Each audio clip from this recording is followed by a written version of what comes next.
sejam todos muito bem-vindos mais uma vez ao Friuli Venezia Giulia, essa que é uma das regiões que nós mais gostamos aqui no norte italiano, uma verdadeira conjunção entre a natureza, artefatos históricos e um ritmo de vida maravilhoso. É a primeira vez que nós estamos aqui em Aquileia, na província de Udine, aqui mais ao sul do Friuli Venezia Giulia. Podemos citar aqui na parte norte italiana cidades importantíssimas que são referências também nesse espírito romano. A cidade de Ravenna, Emília-Romanha, cidade de Brescia, na Lombardia, e Aquileia, aqui no Friuli Venezia Giulia. Para vocês terem uma ideia, durante a dominação romana aqui, essa era uma das principais cidades. Dizem até que era a 10ª cidade em importância aqui no território italiano e uma das mais importantes em todo o Império Romano aqui pela Europa. Foi uma cidade que teve também uma importância fundamental para o que era o Patriarcado de Aquileia, que é uma história antes aqui do Friuli Venezia Giulia. Eles dominavam aqui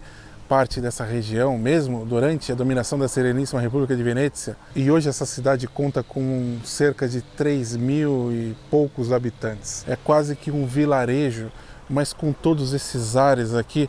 Vocês estão vendo essa rua perfeitamente pavimentada. A cidade sofreu inúmeras invasões, saques, também teve problemas com incêndios, criminosos ou não. Esse sempre foi um ponto importantíssimo para a dominação também do Mediterrâneo. Estamos aqui muito próximos do Mar Adriático. Estamos aqui relativamente próximos de Trieste, relativamente próximos de Venezia. Então era uma área muito importante aqui. Sempre foi muito visada, principalmente do que eles chamavam os povos bárbaros. Para vocês terem uma ideia, o Átila, o Huno, quando ele chegou aqui, detonou a cidade, simplesmente arrasou, botou ela no chão. Mas como aqui sempre teve esses problemas, outras cidades foram crescendo e acabaram se sobressaindo politicamente, como é o caso da cidade de Udine, que fica aqui mais para cima, aqui mesmo na região do Friuli. Então, isso acaba explicando um pouco porque ela acaba não se desenvolvendo em população. Depois, ao longo do tempo, foram descobertos inúmeros apetrechos arqueológicos. Então, pessoal, essas escavações continuam ao longo do tempo, eles sempre estão encontrando coisas aqui.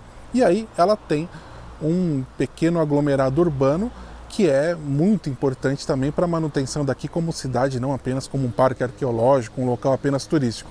As pessoas vivem aqui e me parece que vivem muito bem, porque é um clima de tranquilidade muito próxima também de outras cidades maiores.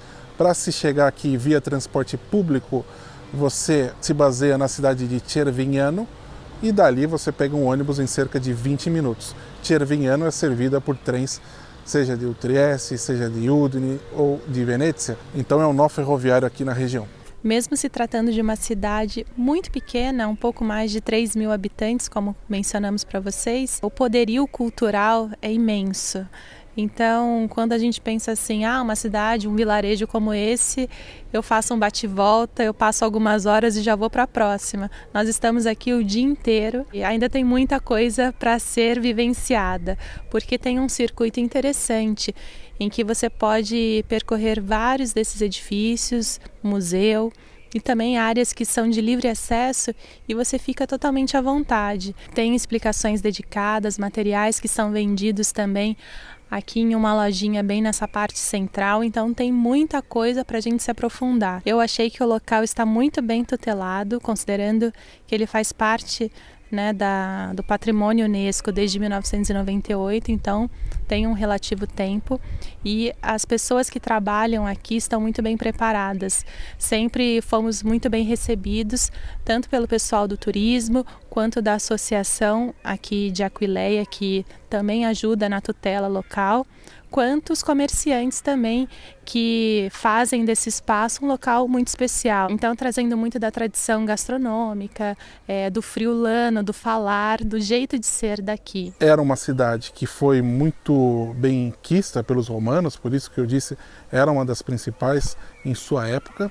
Era um ponto fundamental de comércio, então muita gente passava por aqui, ia para outro local e outros ficavam. Então, esses locais que nós sempre falamos, que normalmente remetem a locais portuários, porque aqui também era um porto fluvial e estamos próximos de Grado, hoje, a cidade de Grado, que fica aqui também no Mar Adriático. Então era uma área muito importante para o comércio no Mediterrâneo. Então, entre idas e vindas, transformações, a cidade que teve esse poderio muito forte com os romanos, depois passou para o comando bizantino. Mas se sabe que os bizantinos eram os romanos católicos. E a partir disso foram feitas obras significativas aqui na cidade, como a Basílica. Então essa Basílica, ela foi construída, idealizada por um bispo local, Teodoro, que simplesmente fez a Basílica em cima de outras construções romanas importantes. Como elas eram pagãs, era um simbolismo também colocar algo em cima ali e eliminar essa história pagã com uma nova história ligada ao cristianismo.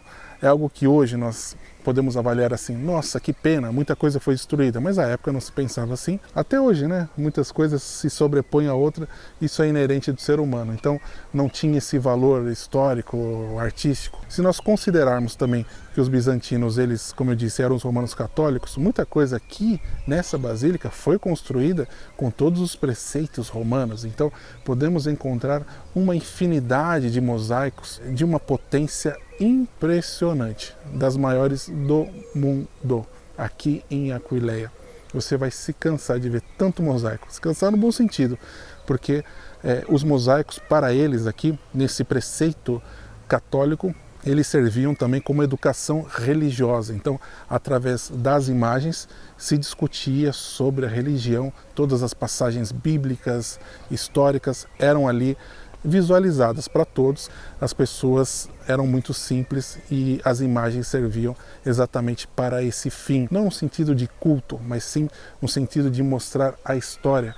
É por isso também que há tantas esculturas no universo católico, apostólico, romano. Isso é fundamental e também para os dias de hoje ele é arte, né? Porque são grandes artistas que trabalharam em tantas esculturas. Aqui atrás vocês estão vendo essa torre magnífica, porque essa basílica ela tem um estilo românico já com detalhes góticos, né? É um estilo que eu gosto demais. Aqui é um palimpsesto da história, né? Quando isso foi idealizado, ele ficava alguns degraus abaixo, era um outro estilo. Depois, ao longo do tempo, vai chegando um bispo aqui, um bispo acolá, e vai também impondo o seu estilo, vai colocando mais coisas. E aqui podemos ver a fundação dessa torre ali embaixo. Tem uma parte ali em mosaico, tal, uma beleza, e de repente está ali a fundação da torre, enorme. Então, a um determinado momento, um bispo aí chegou e falou assim, pode destruir aí esse mosaico, porque tem tantos pela cidade, e vamos fazer aqui a torre campanária. Todo esse complexo, onde talvez o ponto mais impressionante seja aqui a basílica, a cripta, né? Toda essa parte, é realmente incrível. E parece que o espaço é todo nosso. Lógico que nós não estamos em alta temporada, eles têm um fluxo turístico bem grande aqui, de turistas de toda a parte do mundo, mas eu aconselho demais a visita, principalmente se você fizer ali a visita combinada, né? Um bilhete único, você paga 18 euros agora, enquanto estamos gravando esse vídeo, e aí você tem acesso a vários pontos aqui de Aquileia, que você pode utilizar até por 48 horas. Então eu acho incrível, ainda com a possibilidade de ter mais informações num guia por áudio. A solução que eles fizeram aqui com passarelas em vidro foi incrível aqui para nós termos uma total visão e também respeitar aqui as obras para não danificá-las. Então esse aqui é um espaço estendido do que foi a ideia do bispo Teodoro quando ele resolveu construir esse local. O que nós vemos aqui é um verdadeiro tesouro, né? Não é à toa que o local é Patrimônio Mundial da Unesco. Esse título que eles ganharam não, né? Eles mereceram esse título no ano de 1998. Isso ajuda aqui a proteger o local. Então quem tem dificuldades na mobilidade, é possível a visita aqui, porque as rampas elas são totalmente acessíveis. É um local onde se respira a história, não apenas aqui de Aquileia, aqui da região do Friuli, mas de todo o Ocidente.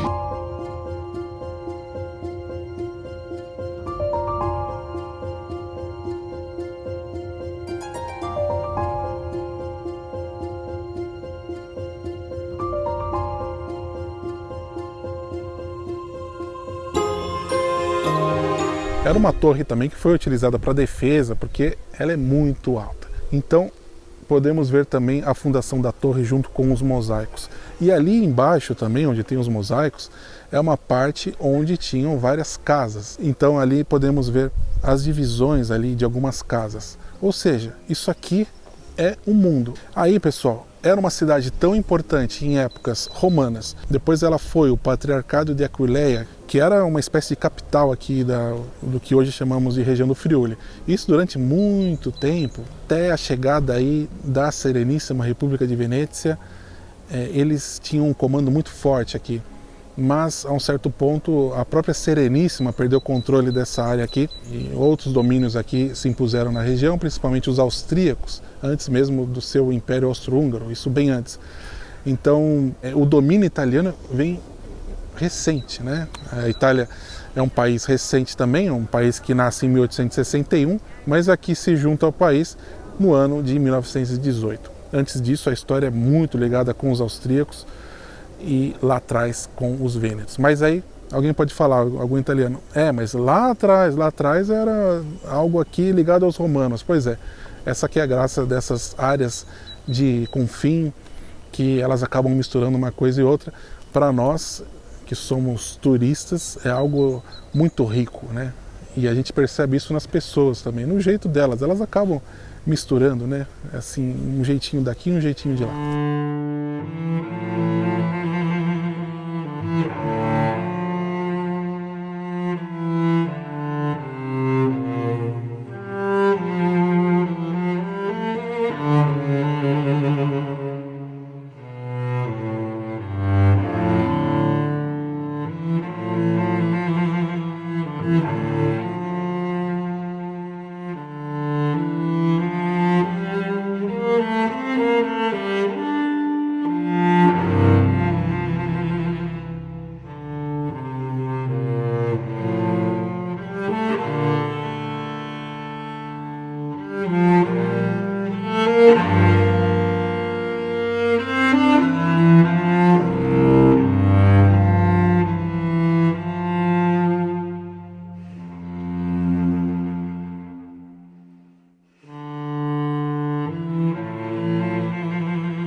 Esse museu arqueológico é fundamental, porque são tantos locais aqui onde eles continuam escavando e encontrando artefatos importantes que muitos deles têm que ser levados para uma proteção.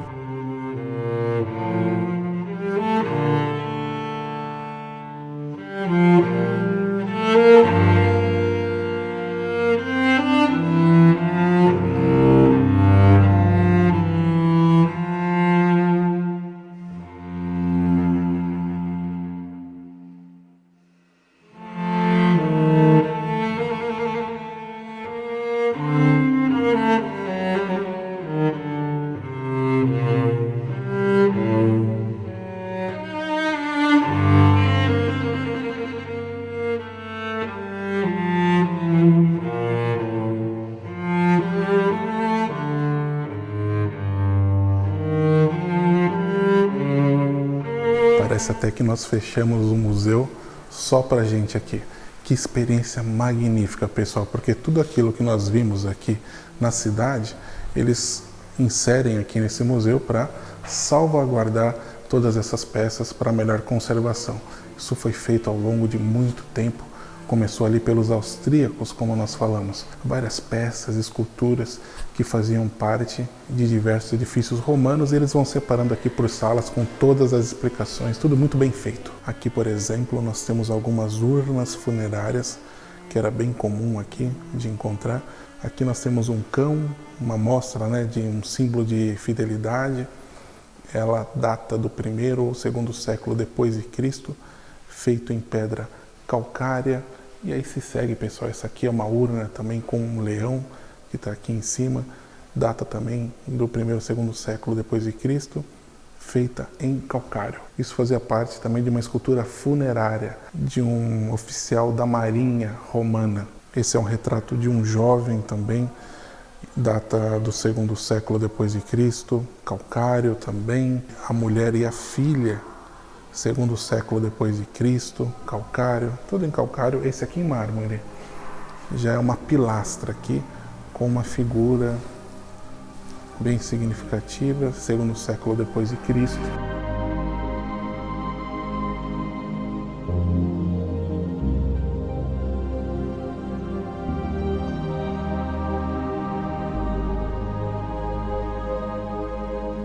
Essas daqui são esculturas em calcário de um casal, 1º século depois de Cristo, tudo retratado. Tudo isso forma a identidade desse país aqui, porque através desses registros que os romanos deixaram aqui, nós temos a ideia de como foi construído tudo isso. Nós vimos aqui muitas crianças, estudantes, passando aqui nos diversos pontos da cidade, e aqui temos uma área também para reuniões, né, para palestras, ensinamentos aqui, uma área educacional também.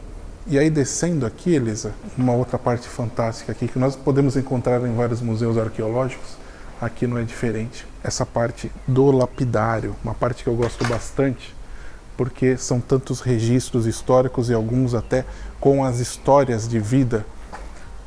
Olha só, pessoal, como está a conservação disso. Vários mosaicos também espalhados. Raia Venusta Liberta de una Donna. Além de todas estas inscrições, essas lápides, esse jardim que guarda ainda mais restos arqueológicos, onde podemos ver uma sobreposição de tempos ali, com a igreja dedicada a Santo Antônio, o prédio principal do edifício arqueológico aqui do museu, feito pelos austríacos. Com certeza quando vocês visitarem aqui e o tempo estiver ainda mais bonito, vocês vão ver tudo isso com ainda mais beleza. Ainda assim, nós estamos achando aqui Aquileia uma das localidades mais incríveis para ser visitada aqui na Itália. Ela é surpreendente.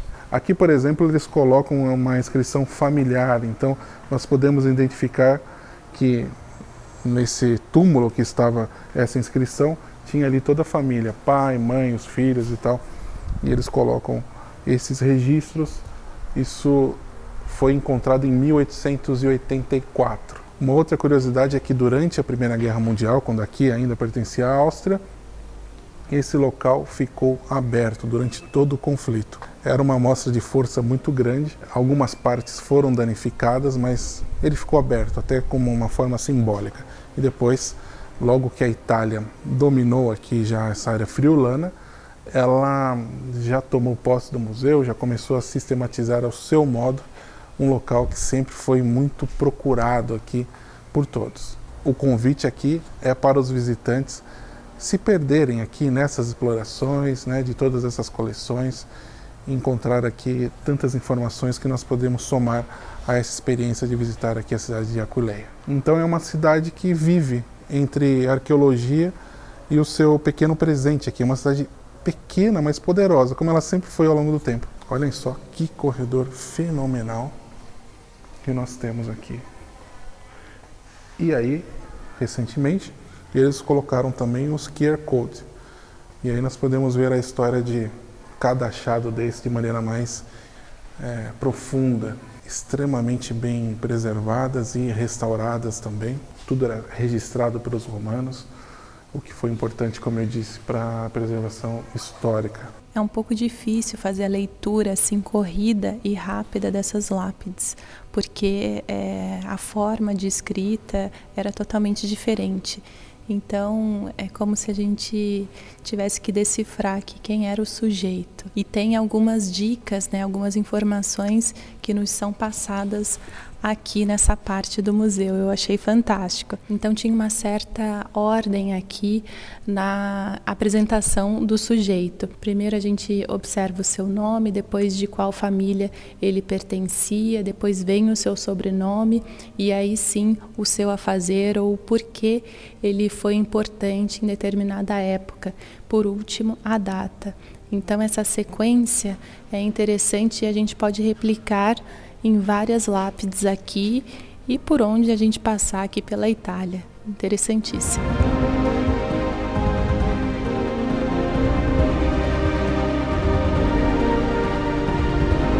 os austríacos também fizeram várias bonificações aqui na cidade, e a cidade traz essa confluência entre a Itália e a Áustria. Mas eu digo mais, a cidade tem uma confluência entre ser um parque arqueológico e ser uma cidade. E é isso que faz dela um local especial.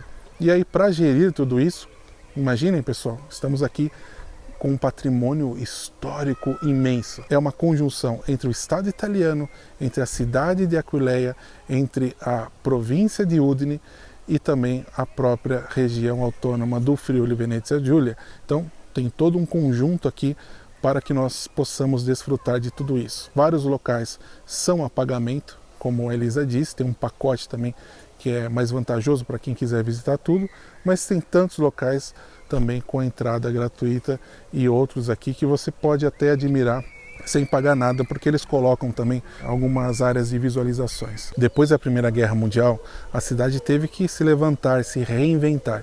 Então, ela se aproveitou aqui do que ela já tinha de excepcional, que era o seu patrimônio histórico. Então, logo em seguida, já em 1919, já começaram vários trabalhos aqui de revitalização da cidade e também uma aproximação com o seu patrimônio cultural cada vez maior.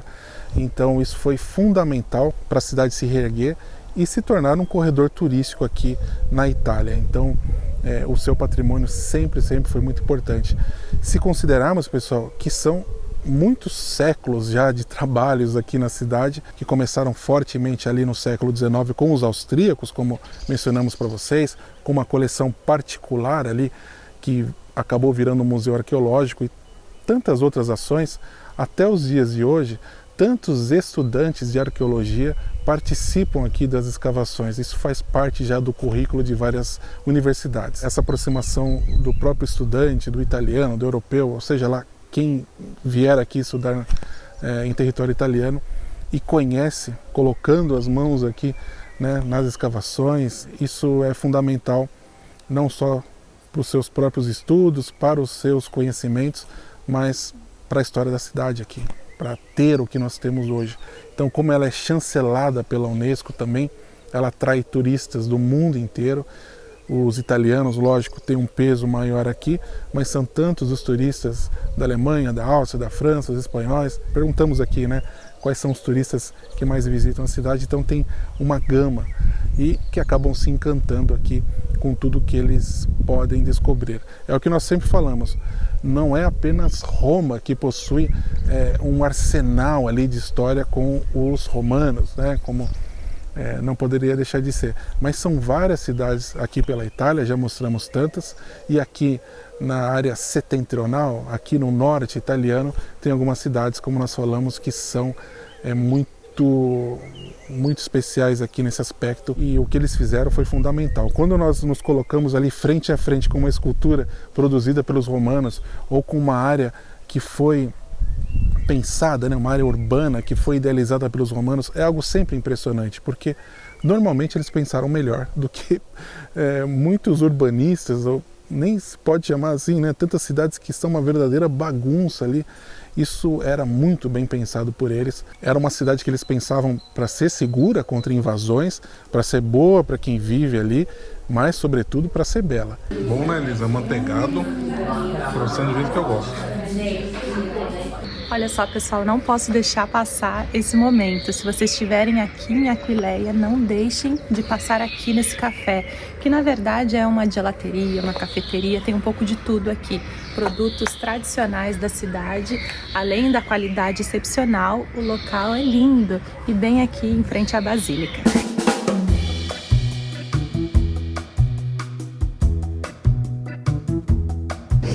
Olha a consistência. Isso aqui é uma tentação, né, pessoal? Olha isso. Creme bavarese. Um toque de laranja. E eu vou descobrir mais. Super suave. Elisa. Esse aqui é para voltar.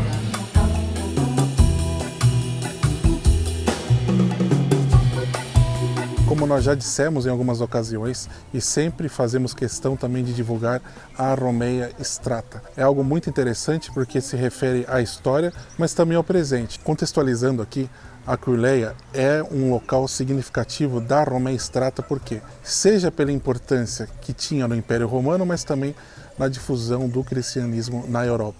Ou seja, é um caminho de peregrinos onde eles percorriam aqui de norte a sul, sempre em direção a Roma. Aqui nós podemos ver um mapa da rota da Romeia Strata que sai lá de Tallinn, na Finlândia, e chega até a cidade de Roma. E aqui nós podemos ver o trecho aqui que interessa a Aquileia, exatamente esse trecho em vermelho. Então tem toda uma estrutura, tem um site, como nós mostramos para vocês. É algo muito significativo. Essa parte da Itália foi um verdadeiro palco de guerra. Isso porque aqui pertencia até 1918 ao Império Austro-Húngaro. Antes teve o domínio da Sereníssima República de Venécia. Enfim, essa parte não era Itália. E nesse conflito, na Primeira Guerra Mundial, houve essa disputa entre o Império Austro-Húngaro, a Itália e outros países europeus que lutavam contra esse império. Ou seja, aqui era uma área fundamental para essa batalha. Cerca de 650 mil militares, entre soldados, oficiais, perderam a vida nessa guerra, isso soldados italianos, e acrescente o dobro desse número para o Império Austro-Húngaro. Então, isso foi realmente uma catástrofe.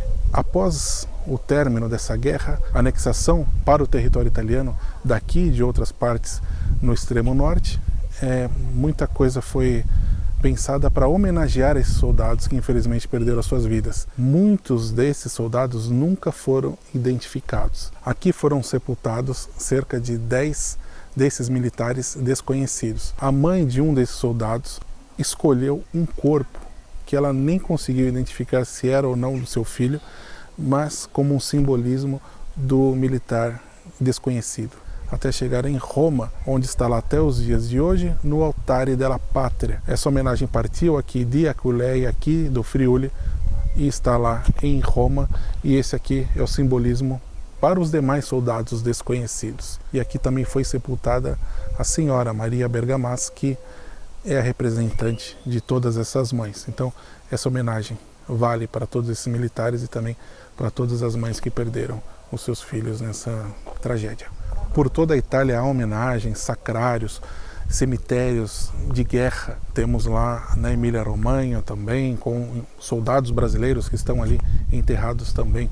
Então, isso, soldados que lutaram na Segunda Guerra Mundial. Então, entre guerras aqui, são muitos desses cemitérios. Esse aqui tem uma particularidade, porque logo que ele foi concebido, isso ficou a cargo de um padre à época que idealizou aqui algumas homenagens, inclusive essas lápides em ferro, onde tem algumas inscrições, algumas mensagens bem específicas para cada soldado. Então isso está na sua forma original, sempre aqui atrás da Basílica. Isso foi um trabalho conjunto entre Aquileia e outras cidades italianas que contribuíram também para esse projeto, com alguns detalhes decorativos, com algumas plantas aqui que têm o seu significado, foram plantadas também por enviados dessas cidades. Tem uma frase que me marcou muito, porque são muitas as frases religiosas aqui, ou não, né, que relembram desses fatos. Uma me marcou muito de João 23, que diz assim: as mães e os pais detestam a guerra.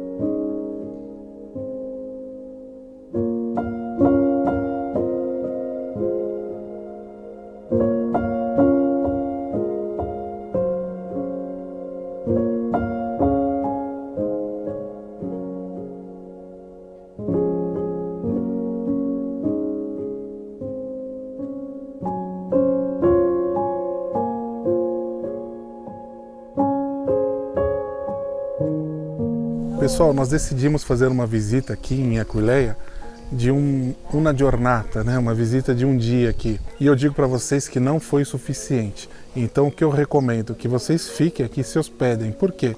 Tem vários locais históricos que nós visitamos, mas tem tantos outros também que valem a pena ser visitados, que precisam de mais tempo. Além disso, tem a própria cidade, que é muito bonita. Então nós visitamos locais que não estão no circuito propriamente dos locais históricos. Então eu recomendo que vocês fiquem aqui ao menos um dia, para vocês verem também alguns locais iluminados, como aqui as ruínas do Foro Romano, que estão em constante atualização, porque eles vão achando coisa atrás de coisa.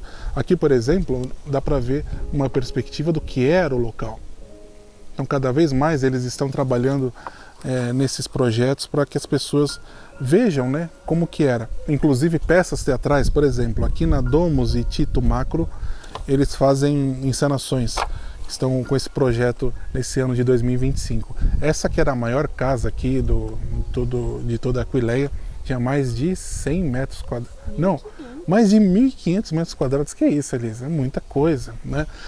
E tudo bem, eu aceitaria ali esse local. Então, na visita é interessante que nós podemos visualizar ali, e através também da leitura e de um audioguia, que é fundamental, cada ponto da casa, onde era a sala, a área de recepção, a área de cozinha, o home theater, a biblioteca. Outra coisa interessante, que nós conversamos um longo tempo com o Luca, que trabalha aqui já há 15 anos, e ele contou que o local não era assim como nós estamos vendo hoje. O turismo vem crescendo e as estruturas melhorando. Por exemplo, ele diz que a cidade ela recebe cada vez melhor os turistas que chegam via transporte público e também as bicicletas, porque eles acabaram notando que os turistas, principalmente alemães, austríacos, holandeses, franceses, passavam de bicicleta aqui, porque tem uma ciclovia belíssima. Eles vêm do norte da Europa até Grado, para descerem ali na praia, tal, né? No Mar Adriático. E aí muitos não paravam aqui, eles observavam ali da ciclovia, tiravam uma foto, mas não continuavam. Então, qual é o projeto deles? Fazer estruturas receptivas para receber esse tipo de turista, né? Uma área também para eles recarregarem as bicicletas elétricas e tal. Isso vai atrair cada vez mais o turista aqui para o centro da cidade. Então é algo que nós sempre recomendamos também, que vocês façam um turismo inteligente. É um turismo que é sustentável e que não atrapalha o andamento de uma cidade com um pouco mais de 3.000 habitantes. O transporte público aqui é bem servido, já que entre Grado e Cervignano há um ônibus que passa a cada meia hora aqui, então é muito simples.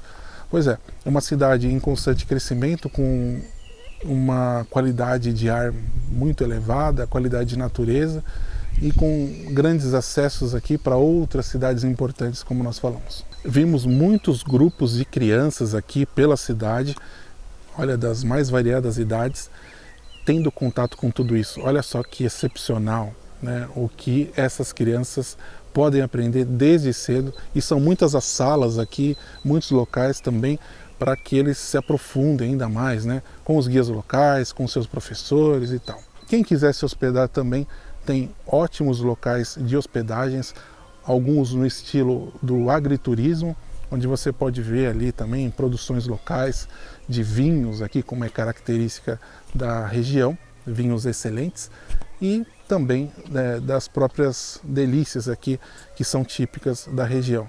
Enfim, é um turismo completo, muito próximo também do mar. Lembrando, estamos também próximos do Trieste, é tudo uma região só, você vai do mar à montanha em 2 horas, então é uma região completa.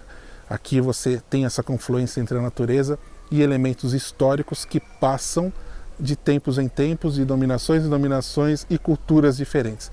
Isso faz dessa região uma das mais especiais aqui de todo o território italiano. Pessoal, eu agradeço a todos que assistiram este vídeo até o final. É difícil, não? Pessoal, é com grande prazer que a gente passa esse local para vocês. Então espero que vocês já tenham dado like logo nos 20, 30 segundos de vídeo. Quem não fez, pode fazer agora. Isso é muito importante, porque a partir do seu like, a própria plataforma vai passando esse vídeo para mais pessoas, e aí muita gente pode contemplar esse local e também, quem sabe, programar uma futura visita. E para nós é importante que o material tenha uma rodagem maior. Agradecemos também aos membros do canal que estão sempre aí conosco, colaborando aqui com o nosso projeto e também recebendo materiais extras. São mais de 100 vídeos que estão na playlist dos membros, entre materiais como vídeos, lives, bate-papos e os nossos tradicionais cafés, sempre no primeiro domingo do mês. Quero saber se vocês conhecem essa região italiana, que é fantástica, que nós gostamos muito desde a primeira vez que pisamos aqui e esperamos continuar mostrando para vocês mais e mais aqui dessa região. É isso, pessoal, nos vemos no próximo vídeo e também lá no Dois Cafés. Vocês conhecem? É o nosso segundo canal, vocês acreditam? Temos ainda um segundo canal, pessoal, Dois Cafés na Europa, que está muito legal, são muitos conteúdos. Temos já algumas dezenas de vídeos lá com atualidades, as nossas análises e também alguns diálogos aqui entre os dois canais. É isso, pessoal, nos vemos em breve. Muito obrigado a todos e grazie mille!